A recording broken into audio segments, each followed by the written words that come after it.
That night was the most thrilling and crazy night of my life. The incident occurred on a calm Tuesday, the type of evening when everything appeared so serene that it brought you a profound sense of security. I was worn out, more than normal from work, and I embraced the prospect of getting some rest. As soon as my head struck the pillow, I believed that everything would be okay. Since my divorce from my ex-husband, I've been a single mother for the past 8 years. We just drifted apart while raising my son Adrien, but our relationship wasn't poisonous.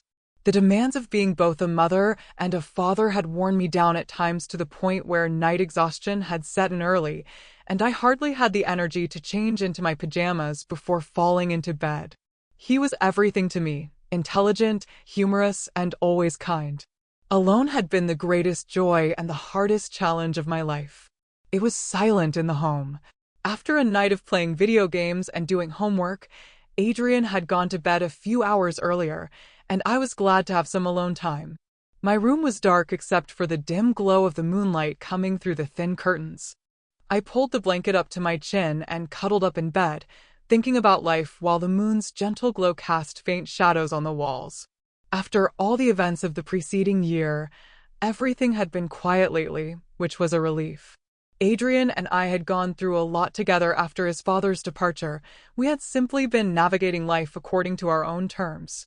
Jaime was now over 20 years old, yet we still had a strong relationship. I occasionally questioned whether he assumed too much responsibility for a child his age, but he was always considerate and loving. Grinned gently at the memory of him. Even though I felt fortunate to have him in my life and he had such a huge heart, I was too exhausted to give anything any thought tonight. I was about to give in to sleep since my body was relaxed and my eyelids were heavy when I heard a gentle knock on my bedroom door. As I listened, I woke up, half dreaming, and then heard the knock again, soft but firm, dragging me out of my reverie. Mom Jaw's voice was barely audible, yet it was sufficient to awaken me completely. I tried to concentrate by blinking, and as I looked toward the door, I noticed that Jamia's faint figure was visible in the weak hallway light. "What's wrong, Adrien?" I pushed myself up onto my elbows and blinked away the drowsiness. He paused for a second before entering the room and silently shutting the door after me. I questioned in a drowsy voice. Something about his movements suggested that he wasn't entirely sure if he should be there. He muttered gently as he stood by the foot of the bed, averting my eyes. I couldn't sleep. Jamie had been having problems falling asleep for some time, and I felt a pang of worry. He has never mentioned it since the divorce. Openly, but I knew he had a hard time adjusting to our new circumstances. His father's absence had affected him more than he admitted, and occasionally on evenings like these, I could feel the weight of it in his eyes. "Come here," I urged, touching the area next to me. "If you would like, you may spend tonight with me." Before he came over and climbed into bed beside me, he hesitated once more for a brief moment. He lay on his side with his back to me, and for the first time, I noticed that in addition to the fatigue, there was a silent vulnerability that he rarely displayed. "Are you interested in discussing it?"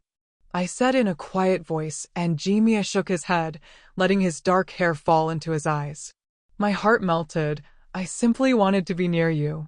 Adrien had not sought solace from me in such a manner in a long time, unlike when he was younger.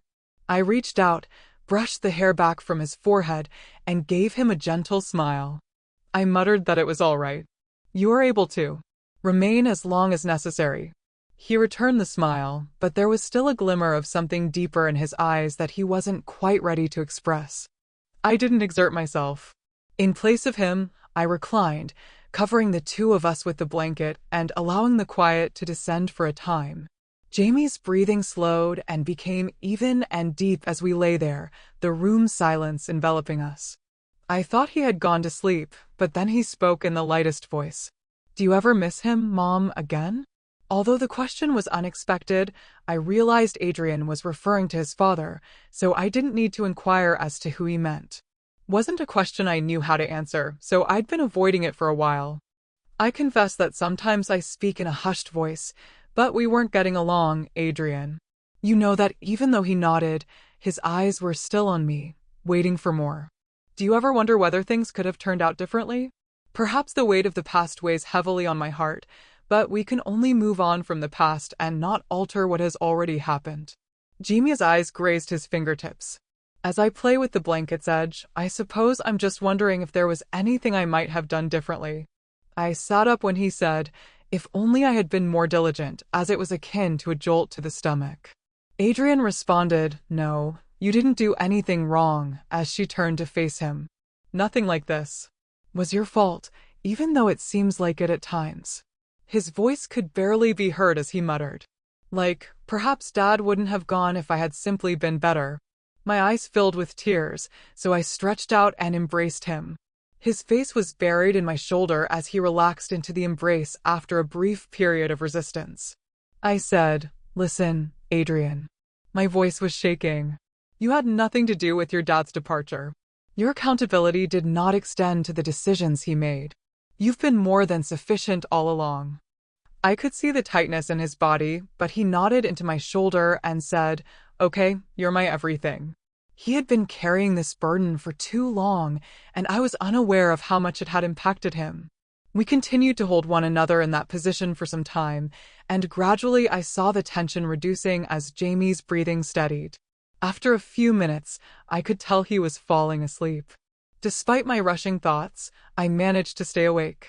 I tried to ignore it and try to concentrate on the steady rhythm of Jamie's breathing, but the feeling lingered, hovering just beneath the surface, waiting for me to acknowledge it. As I lay there in the darkness holding my son close, I realized that things were changing between us, but I wasn't sure if I was ready for what that meant. The next morning came too quickly, and this only felt like a warm embrace. I was thinking back on all the things we had both been through in the past, but there was also something else, something I hadn't anticipated, something that made me feel warm. Before I could face the day, Jimia was still sleeping next to me. His face was calm, and the stress that had been bothering him the night before had vanished. I observed him for a while, feeling my heart fill with the comforting warmth of mother's love, yet something else was still there. I experienced the same sensation. In an attempt to ignore the sensation I couldn't quite place from the previous evening, I got out of bed without waking him and went downstairs to prepare breakfast. As I stood at the stove, frying pancakes, my thoughts drifted back to the late-night chat we had. Jimia was always sensitive, but I was unaware of how deeply he internalized the shame he felt when his father left. It was something I ought to have seen sooner, and I'm sad that he hasn't told me about it yet, but it wasn't the only thing. When he looked at me last night, his expression changed, as did the way he sought solace in my arms. He seemed to have crossed a boundary between wanting me to be his mother and wanting something more, something closer, something deeper, and the fact is that I had felt it too. The warmth that came from holding him and the comfort his presence gave me went beyond mere protection. There was another thing. I pushed the idea from my mind and concentrated on the pancakes. I told myself that he was only a boy. Your son. However, despite my best efforts to ignore it, the sensation persisted. Jimia came downstairs at last. With his hair tangled from sleep and his eyes rubbed, he appeared more like a child than ever before. His lanky figure was still getting used to his adolescent growth spurt. I smiled, attempting to get rid of the weird feelings from the previous night. Good morning, sleepyhead, I said. He murmured as he slid a plate of pancakes onto the table. I could feel Adrien looking at me occasionally, but I remained silent as we ate in casual silence for a while, the sunlight shining through the windows bathing the kitchen in a golden glow. He appeared better this morning, more like himself, and I didn't want to trigger any repressed feelings until he was ready. At last, Jane broke the stillness, but I wasn't ready to bring up the topic from the previous evening. I appreciate last night, Mom. I was taken aback by this sudden emotion in his voice and forced to glance up at him. Adrien, you don't need my gratitude. Even though he nodded, his eyes were fixed on me, waiting for more. Do you ever believe that things could have turned out differently? I'll always be here for you, no matter what. Jimia gazed down, his fingers tinkering with the edge of the blanket, and I sighed, my heart heavy with the weight of the past perhaps, but we can't undo what occurred. We can only move on. I suppose I just wonder if I might have done anything different, if maybe I had been better. I felt as though he had punched me in the stomach, and I sat up, looking him in the face. "It's not your fault, Adrien. You didn't do anything wrong," he said in a barely audible whisper, but sometimes it feels like it is. If I had just been better, maybe Dad wouldn't have caused me to cry, so I extended my hand and gathered him in my embrace. He fought for a second, but then relaxed into the hug, pressing his forehead into my shoulder. "Listen, Adrien," I whispered, my voice shaking, "your dad's leaving had nothing to do with you. Your accountability did not extend to the decisions he made. You've been more than sufficient all along." I could see the tightness in his body, but he nodded into my shoulder and said, "Okay, you're my everything." He had been carrying this burden for too long, and I was unaware of how much it had impacted him.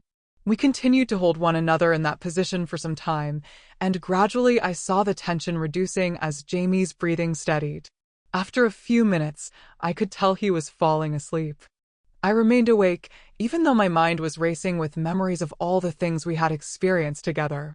However, as I held Adrien close to me, I sensed an inexplicable warmth. It wasn't just the warmth of a mother's love for her son, it was something deeper, something more. I tried to ignore it, trying to concentrate on Jim's steady breathing rhythm, but the feeling persisted, hovering just beneath the surface, waiting for me to acknowledge it. As I lay there in the darkness, holding my son close, I realized that things were changing between us, but I wasn't sure if I was prepared for what that meant. Prior to my readiness to face the day, Jimia was still sleeping next to me. His face was serene, and the tea that had been bothering him the previous night was no longer there. I observed him for a while, feeling my heart fill with the comforting warmth of mother love, but something else was still there. I experienced the same sensation. In an attempt to ignore the sensation I couldn't quite place the previous evening, I got out of bed without waking him and went downstairs to prepare breakfast. As I stood at the stove, frying pancakes, my thoughts drifted back to the late-night chat we had. Jimia was always sensitive, but I was unaware of how deeply he internalized the shame he felt when his father left. There was more to it than that, but it was something I should have recognized sooner, and I was saddened that he hadn't told me about it until now. When he looked at me last night, his expression changed, as did the way he sought solace in my arms. His desire for me as his mother seemed to have passed a boundary, and he was now looking for something deeper, closer, and more intimate. In reality, I had sensed this too. The comforting warmth he gave me when I held him went beyond simple maternal protection. There was another thing. I pushed the idea from my mind and concentrated on the pancakes. I told myself that he was only a boy. Your son. However, despite my best efforts to ignore it, the sensation persisted. When Jimia eventually came downstairs, he was massaging his eyes, and his hair was ruffled from sleep. He appeared more like a child than ever before, his lanky body still adapting to his adolescent growth spurt. I tried to ignore the unusual feelings by smiling. I said, "Morning, sleepyhead," to him after putting a plate of pancakes on the table and saying, "Good morning," he muttered as he sat down and began eating breakfast. For a while, we ate in pleasant silence while the sun shone through the windows, bathing the kitchen in a warm golden glow. I could feel Jimia looking at me occasionally, but I remained silent. The discussion from the previous evening was not something I was prepared to bring up. I didn't want to arouse any resentment until he was ready, and he appeared better this morning, more like himself. At last, the stillness was broken by Jam. "I appreciate last night, Mom." I was taken aback by the sudden emotion in his voice and forced to glance up at him. "Adrien, you don't need my gratitude."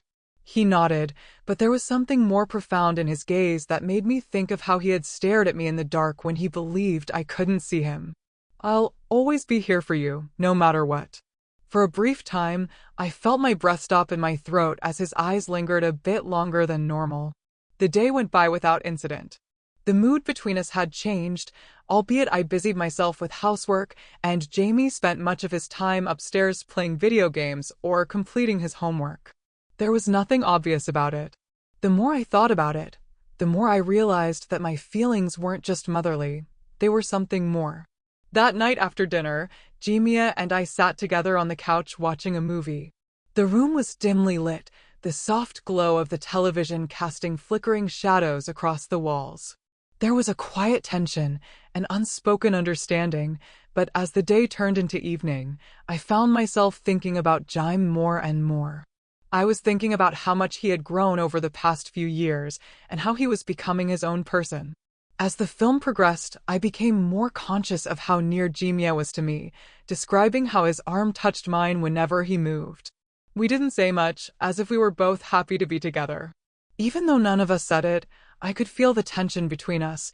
My pulse was pounding, and I tried to concentrate on the film, but it didn't help. Midway through the film, Jaime moved closer to me, his arm grazing mine. Again, he didn't move away. Instead, he let his arm rest against mine, the warmth of his skin sending a rush of heat through me.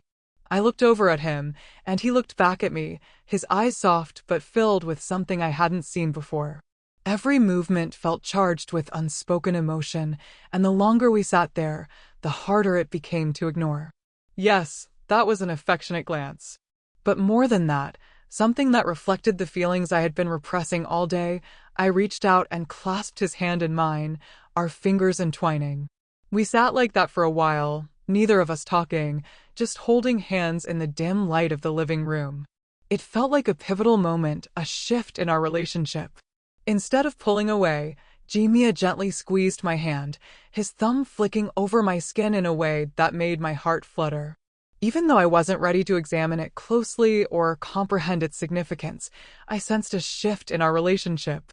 My relationship with Jaime had evolved beyond simple paternal affection. He was more than just my kid. We stayed after the movie ended. As the credits rolled, I rested my head on Jim's shoulder and felt his chest rise and fall steadily as he breathed. It was a small gesture, but it felt more intimate than anything we had ever shared before, Mom. Adrien said, in a voice that was hardly audible above a whisper, "Yeah, I am really glad you're here. Without you, I don't know what I would do." Emotion flooded my heart, and I clasped his hand once more. "I'm happy to be here too, Adrien. You need never fear losing me. I will not be going." He smiled softly, and for a little minute we simply sat there, enshrouded in the silence of the moment.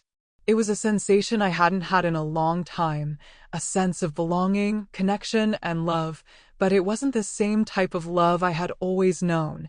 Rather, it was something deeper and novel. Even though I didn't recognize it at the time, looking back, I can see that it was personal love. Already, and as I lay there leaning against Jaime's shoulder, I became aware that whatever was going on between us was developing quickly. Surprisingly, though, I wasn't particularly bothered by it. In fact, it was exciting, and I couldn't explain why Jaime and I's days after that couch night were different. Moved around the house in what seemed like a meticulously planned dance. Our routine remained the same, but there was a new energy in the air between us, a warmth that permeated our movements and pulled us into each other's orbit like an unseen tether.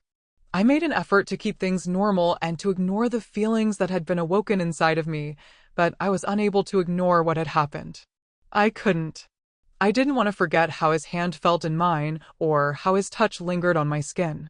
It had seemed insignificant and harmless at first, but it had meant everything, and the more time went by, the more I understood this.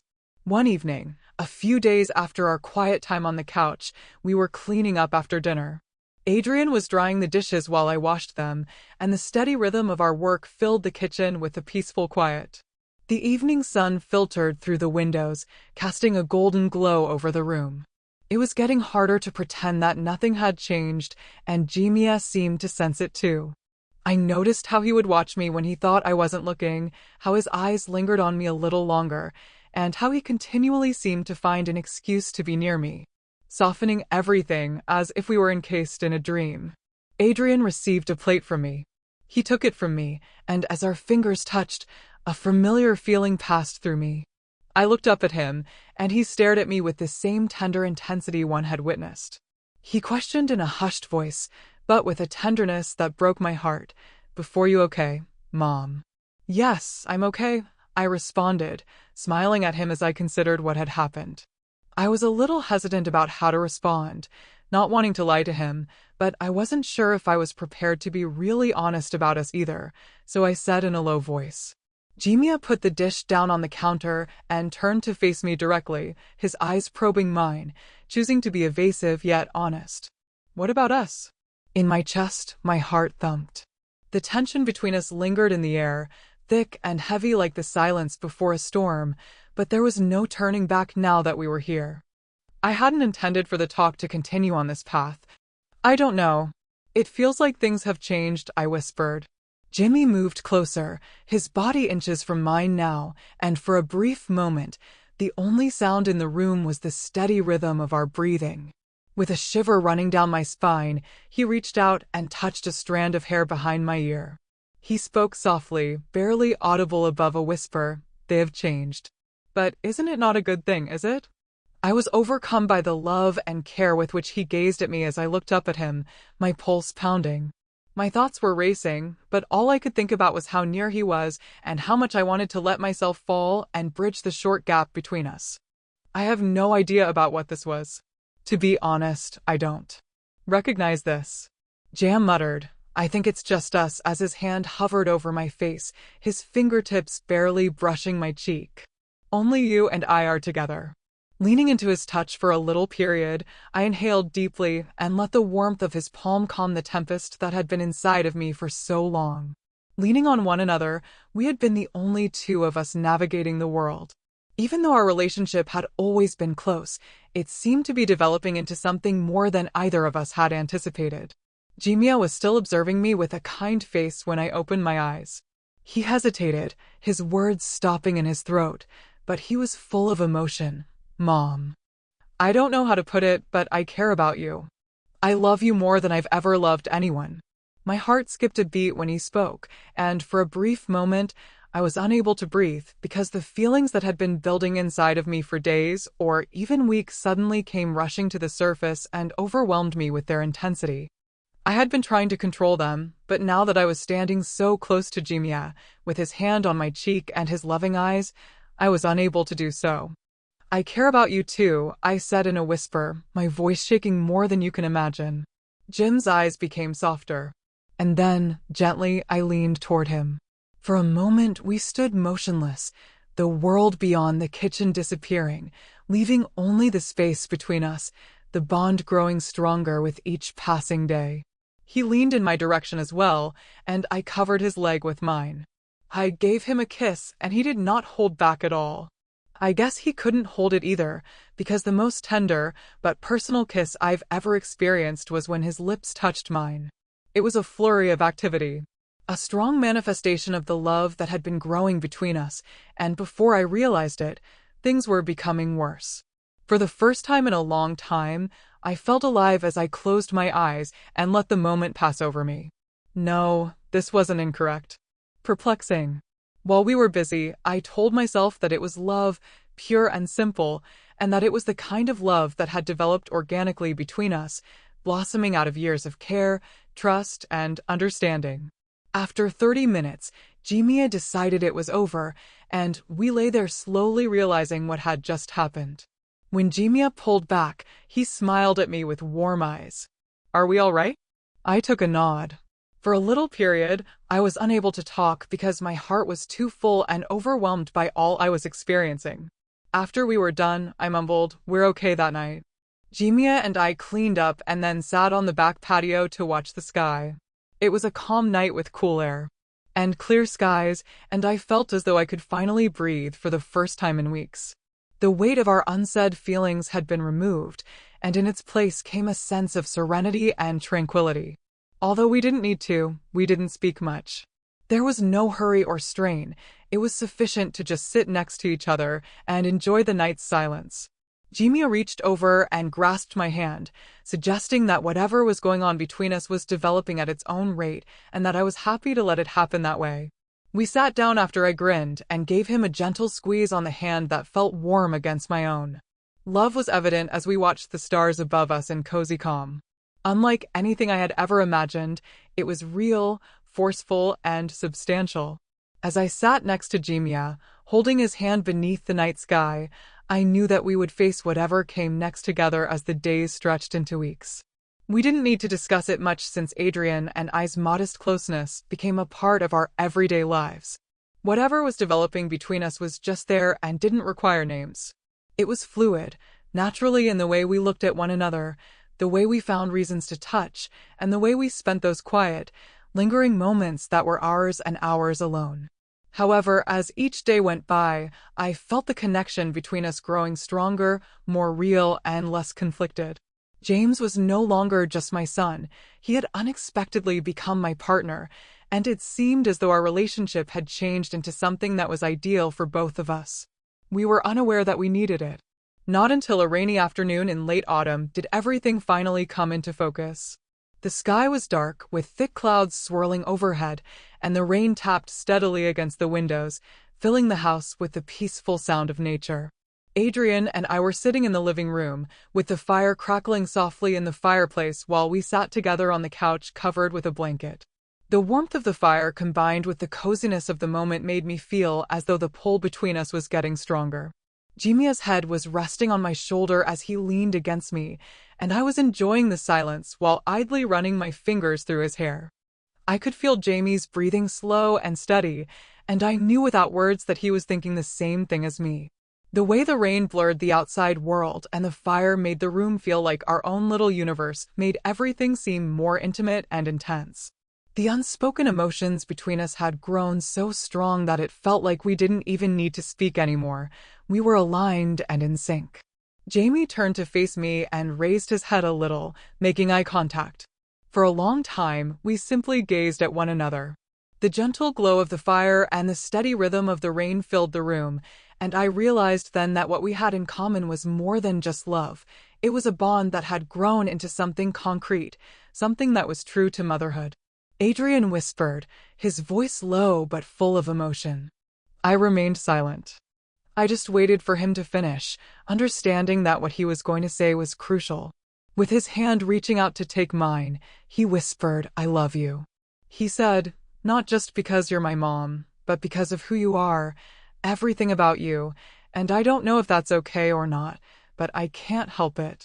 His words were so warm that they made my heart hurt in the best way possible. This was something I had sensed coming. I clutched his palm and felt the steady throb of his heartbeat beneath my fingertips, but it seemed more genuine when I heard him say it aloud and acknowledge the intensity of his feelings. I love you too, Adrien, I muttered, my voice wavering a little. Even though I've always loved you, this is different. He nodded while looking around. Mine, as though seeking confirmation or a response to the dilemma that lingered between us. I feel the same way, and it doesn't seem incorrect, but I'm not sure what this implies, so I went ahead. It seems to me to be exactly correct. My heart grew emotional when Jamie's face softened and he gave me a little, kind grin. I'm happy you have that feeling. If you didn't, I don't know what I'd do, so he whispered. I felt the warmth of his flesh beneath my palm as I reached up and ran my fingers over his cheek. We'll figure this out, I whispered softly. For a long time, we just sat together. There were no more words needed because we both knew what we were feeling and that it was real and tangible. James leaned forward slowly, his eyes never leaving mine, and he tentatively pressed his lips to mine. The room was filled with the soft sound of the rain and the crackling of the fire. The kiss was sensitive and gentle, containing all the love and passion we had been suppressing for so long. His eyes were full of passion, and I knew that we had passed a line that we would never be able to return to. When he pulled back, there was no haste, no urgency, just the straightforward, unadulterated expression of all we felt for one another. However, I experienced calm rather than fear. It was as though we had always been destined to arrive here, and everything else in the world vanished once we did. I was drawn in by Jamie, putting his arms around me, and we sat there in each other's arms as the rain kept coming down outside and the fire flickered softly, filling the room with a cozy warmth. I knew then that we would face whatever obstacles came our way together. The remainder of the evening was a haze of delicate kisses, tender touches, and hushed discourse. We didn't speak regarding the future or the significance of this new phase in our partnership. I found myself reflecting on how much had changed between us in such a short period of time. Jamie had matured from a boy into a man, and as a result, our relationship had changed into something I hadn't anticipated but had come to embrace. We didn't need to. All that mattered was the present, this moment, here and now, where we could just be with each other while the rain continued to fall outside. That evening, Jamie returned to my room, but this time he climbed into the bed next to me without reluctance and held me close with his arms. I put my head on his chest and listened to the steady rhythm of his heartbeat, and for the first time in a long time, I felt completely and utterly content with whatever this was, whatever it had become. It was Jamie, and I had always been close, but now we were something more. This time, it wasn't like the other nights when he sought comfort or reassurance. I knew that we would confront any challenge that the world presented since we were partners in the purest sense of the word. I gave myself a little smile as we fell asleep together. Despite the absurdity of understanding everything, I felt euphoric and didn't care what others thought.